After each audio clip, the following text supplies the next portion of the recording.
Bienvenidos a un nuevo análisis a fondo. Hoy nos sumergimos, y bueno, nunca mejor dicho, en la técnica de un verdadero campeón. Vamos a examinar la biomecánica de natación de un doble campeón paralímpico de triatlón.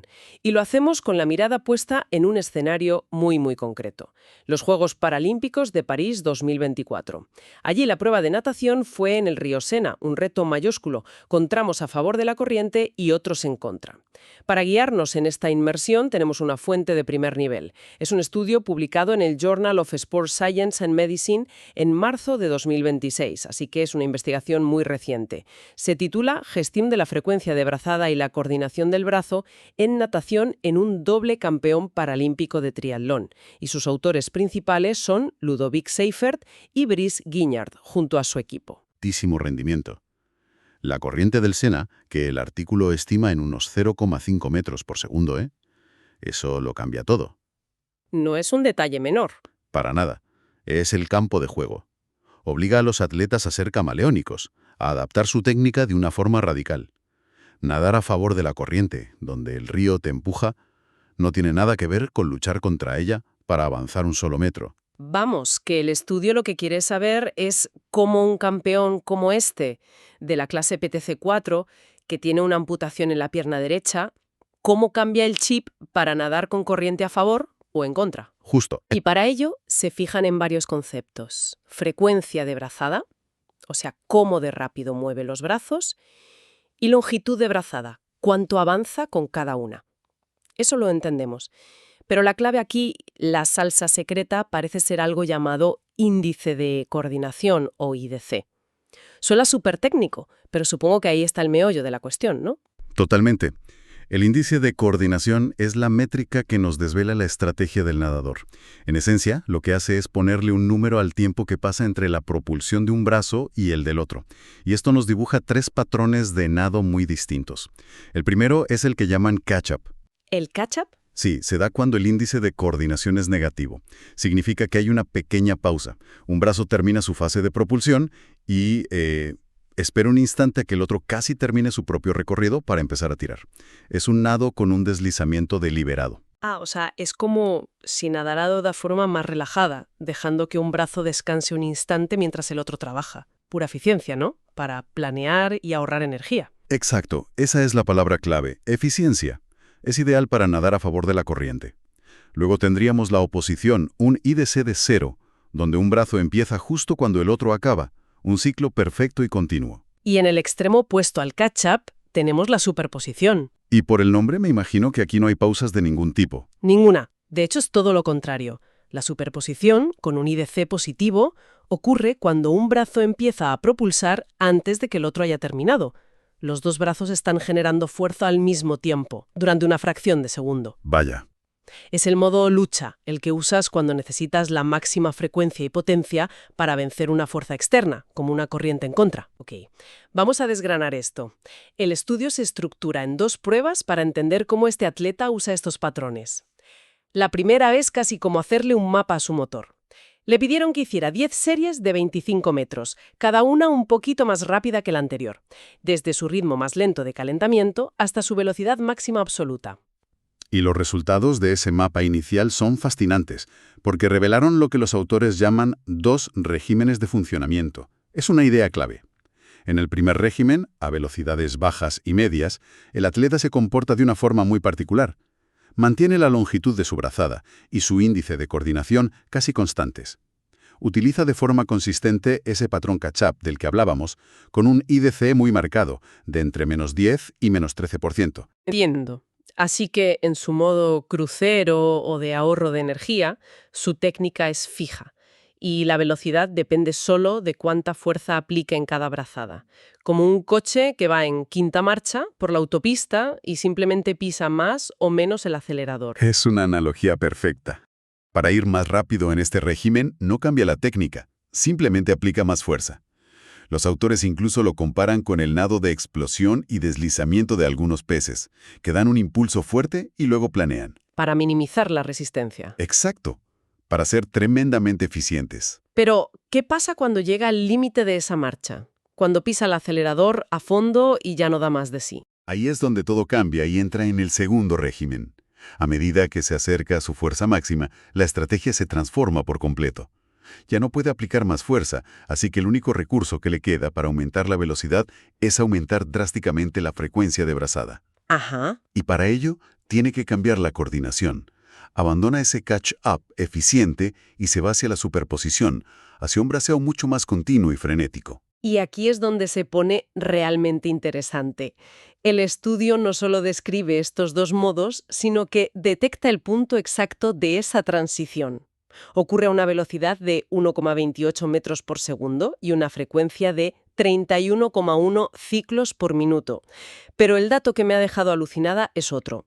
Analizando la curva de rendimiento, detectan que la frecuencia de brazada más efectiva, el punto a partir del cual empieza a perder eficiencia, son 44 ciclos por minuto. Y esa cifra no es casual. Claro que no. Es que esa es justo la frecuencia que él prefiere usar en competición en una prueba de 800 metros.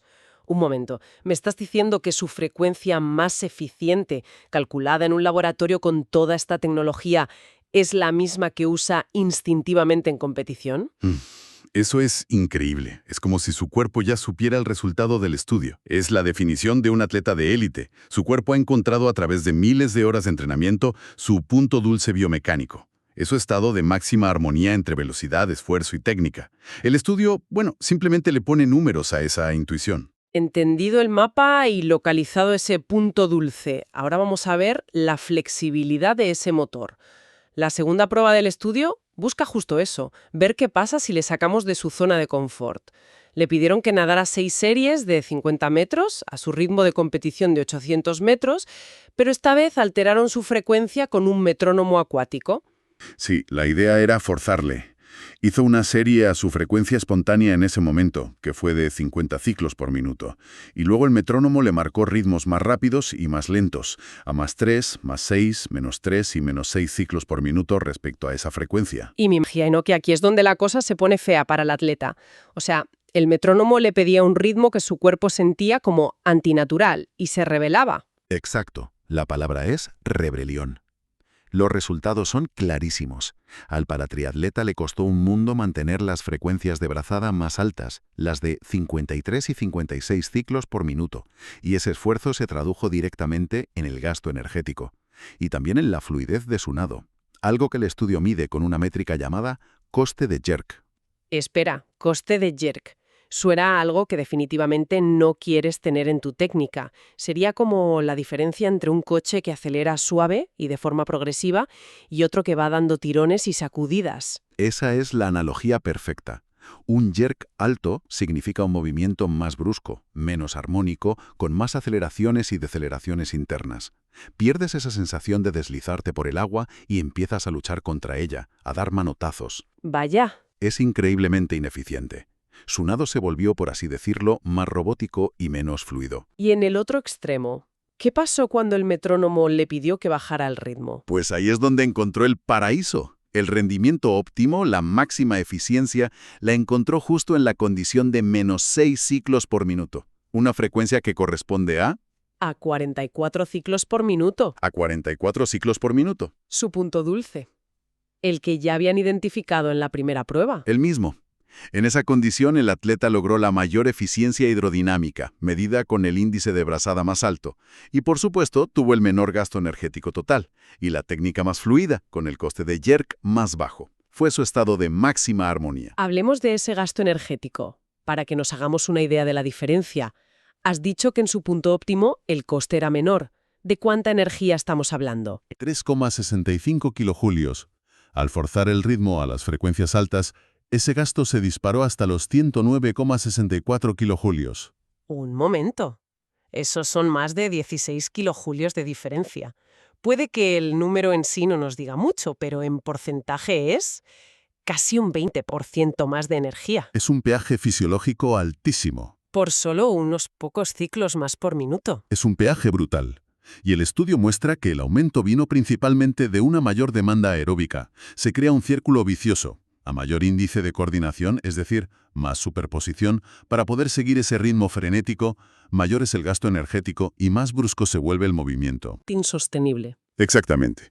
Es un peaje muy claro a nivel fisiológico que en una prueba como un triatlón, donde luego tienes que montar en bici y correr, puede ser la diferencia entre ganar y ni siquiera terminar. Entonces, ¿qué significa todo esto? Tenemos todos estos datos. Intuitivamente, uno pensaría que para ir más rápido, sobre todo contra la corriente, siempre hay que mover los brazos más rápido. Este estudio demuestra que esa idea, al menos para este atleta, es un error estratégico. Para el tramo a favor de la corriente, la estrategia ideal para este atleta es clara: adoptar su primer régimen de funcionamiento. Es decir, el modo eficiente. Exacto. Usar su patrón catch-up con una frecuencia de brazada cercana a su punto óptimo de 44 ciclos por minuto. Esto le permitiría maximizar el deslizamiento, aprovechar el empuje del río y, lo más importante, conservar una energía valiosísima. Claro. El estudio demuestra que es capaz de hacer esto de forma natural y súper eficiente. Y para el tramo en contra de la corriente, ahí no puede ir en modo ahorro. Ahí la cosa cambia. No le quedará más remedio que aumentar su frecuencia, entrar en ese segundo régimen de lucha. Pero el estudio funciona como una advertencia muy clara. Hacerlo tiene un coste energético muy alto y va acompañado de una pérdida de eficiencia mecánica. Por tanto, la clave del entrenamiento no es solo ser capaz de aumentar la frecuencia, sino entrenar esa capacidad de adaptación para que ese aumento no suponga una penalización tan dramática. Entiendo. Se trata de hacer que ese modo lucha sea lo más sostenible posible. Resumamos entonces los puntos clave. Primero, se ha identificado una frecuencia de brazada preferida y biomecánicamente más eficiente para este campeón, 44 ciclos por minuto. Segundo, sabemos que forzarle a ir por encima de ese punto es muy difícil para él y sobre todo energéticamente carísimo.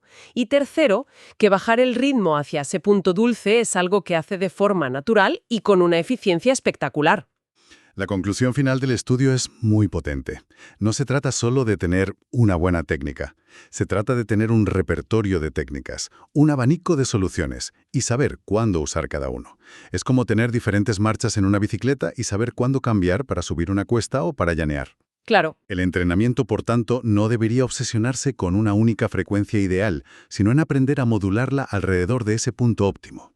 La meta es que el atleta pueda cambiar de marcha según lo que pide el río, sin que cada cambio le suponga un derroche de energía. En definitiva, este análisis nos revela la increíble complejidad y el nivel de optimización que hay detrás del rendimiento de un atleta paralímpico de élite. No se trata solo de fuerza bruta o de resistencia, es una gestión inteligente y casi milimétrica de la energía, la frecuencia y la coordinación, para adaptarse a un entorno tan cambiante y hostil como puede ser un río. Y esto nos deja con una reflexión final muy interesante para darle vueltas. El estudio se centra en un atleta con una amputación muy específica en una pierna. ¿Cómo podrían cambiar estas dinámicas, estos puntos dulces, en atletas con otros tipos de discapacidad? Pensemos en alguien con una afectación en los miembros superiores, por ejemplo, o, llevando el concepto más allá, ¿cómo se aplica esta idea de frecuencia óptima versus coste energético a otros deportes cíclicos? Claro, pienso en el ciclismo, luchando contra el viento, o en el remo, donde la resistencia del agua es el principal oponente. Exacto. Este principio de encontrar un punto dulce de eficiencia y entrenar la capacidad de desviarse de él de la forma más económica posible es probablemente una clave universal del alto rendimiento. La capacidad de ser eficiente no solo en condiciones ideales, sino también cuando las cosas se ponen difíciles. Una pregunta excelente para seguir explorando. Para quienes se hayan quedado con ganas de profundizar en los detalles técnicos, los gráficos y los datos puros, recomendamos encarecidamente consultar el artículo original. Como hemos dicho, es de Lodovic Seifert, Brice Guignard y su equipo, y la referencia completa estará en la descripción de este programa. Y para no perderse futuros análisis como este, recomendamos seguir el canal y activar las notificaciones. Gracias por acompañarnos en esta inmersión.